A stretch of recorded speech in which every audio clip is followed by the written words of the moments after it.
Washington, D.C. That's right.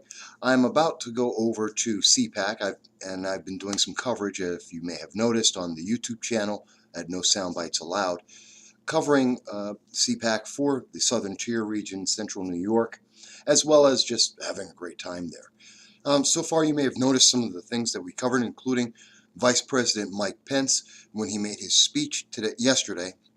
I thought it was a really good speech, and you can see every word that he said totally on our coverage, which is nice because I know a lot of the sites like to edit and go for one line or another, but we got everything in there.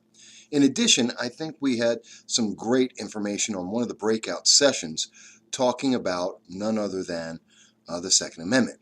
And this was really interesting, I think, because it was with Amy Swearer, of the Heritage Institute, going over some of the most interesting things, like the black codes for the Second Amendment. In fact, I'm going to be speaking a little bit later today in an interview with Maj Toure. You may know him from the Black Guns Matter movement that he started. He also ran for an elected office in the city of Philadelphia. And we're going to be talking with him about this as well. Obviously, Second Amendment has been a major issue. Red flag laws, the New York SAFE Act, the various gun bans. Listening to each and almost every one of the candidates from the Democratic Party who are trying to say that they're going to remove the rights of citizens to have the Second Amendment.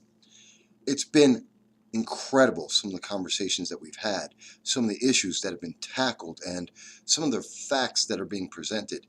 The speakers have been phenomenal. I mean, Charlie Kirk was yesterday. There was Representative Dan Crenshaw. I think it's been an incredible amount of information. And I hope people are enjoying the video that we are able to provide. It's a little different than the last time that we were here in 2019, but we've been trying to get as much information out to you as possible. We're going to continue that today. Hopefully, I think everyone's going to enjoy this, enjoy the photos, and see what we're doing. Right now, I'm over at the Leadership Institute and been talking to a lot of great college students from across the country, from San Diego, South Dakota, South Carolina, and here in New York, in the Binghamton Southern Tier region. And they have been so excited and so interested in what's going on. I'm going to be heading out there right now. I'm running a little late today, but I want to take a moment to speak with everyone and thank you, each and every one of you who have been watching the videos, who have been following up any of your comments as well, letting everyone know what's going on, giving me feedback on some of the things you want to see and hear. Some of the things to look forward to. Again, I'm going to have an interview with Maj Toure today. Hopefully I should have that out to you by this afternoon. It'll be an exclusive conversation. He's going to be speaking today at about 11 o'clock, and I should be able to get that. There's another great interview that I plan to have right around 5 o'clock, 6 o'clock with another speaker from the event. I think it'll be really exciting. I'll leave that as a little bit of a surprise. And then, of course, tomorrow we're going to be looking forward to hearing from President Trump as he speaks, as well as several other events. Folks, this is important. We're listening to people talk about what's going to happen with our future. I think it's pretty well understood that right now Bernie Sanders has no hope whatsoever. But what is going to be the direction for a second term of President Trump, Republicans possibly taking over the House? These are important issues. Something I did want to also address, because I didn't get a chance to do it sooner, and I've been following something in Utica. There was a red flag event in Utica, and I think a lot of people were watching that, where we had 80 guns were taken by the Sheriff's Department. And I spoke about that briefly, and I'm going to go over it again. So an individual had his Second Amendment rights taken away because someone saw a video. The police saw a video, and in seeing that video, they decided, well, this is dangerous, and they didn't want this individual to have his guns. No crime was committed. Well, it turns out that same man who had the red flag incident put upon him has now died. It seems like there may have been a suicide involved. Now, was that because of the red flag event? Was it, that he was planning to commit suicide anyway? Was it because of the media pressure and exposure because of the red flag that was placed against him? Was it from some other cause?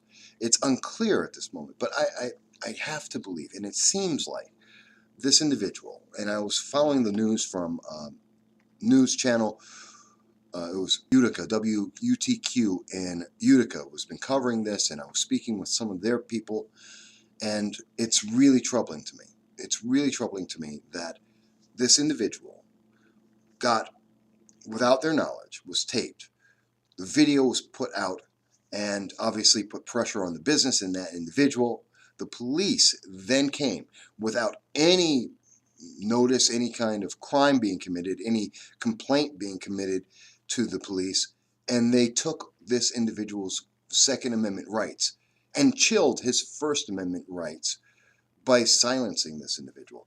I find it to be completely dangerous. It's a precedent. It's something that we may see happen again. It's really harsh, and I'm really troubled by this. You know, did this red flag action, this embarrassment within the community of having the police take this person's Second Amendment rights, was that worth possibly their life? Did that make anyone safer? Did it make anyone better? Did it help the community that this pressure caused this guy to die? Which I believe. Not confirmed, but that I believe. I'm troubled. I mean, the whole idea of the red flag laws is, well, we're going to make the world safer. We're going to take away these guns and you're going to be safe. Except they took away the guns and this person committed suicide. And the question's, I always hear, well, the red flag, it's going to give someone, it's going to stop them from being able to commit suicide.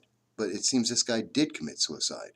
So it failed in its purpose, and all it did was add a layer of complication. Maybe even incited this individual to take action against his own life. That's troubling.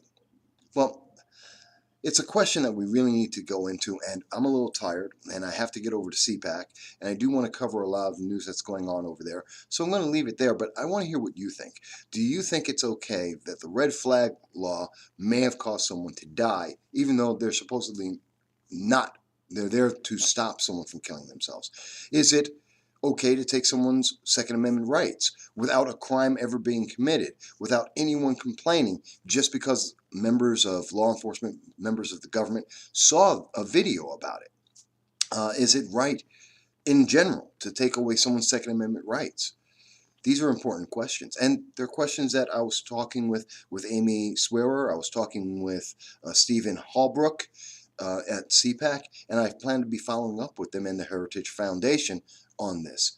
I will be speaking with Mesh Toure about it, so look forward to that.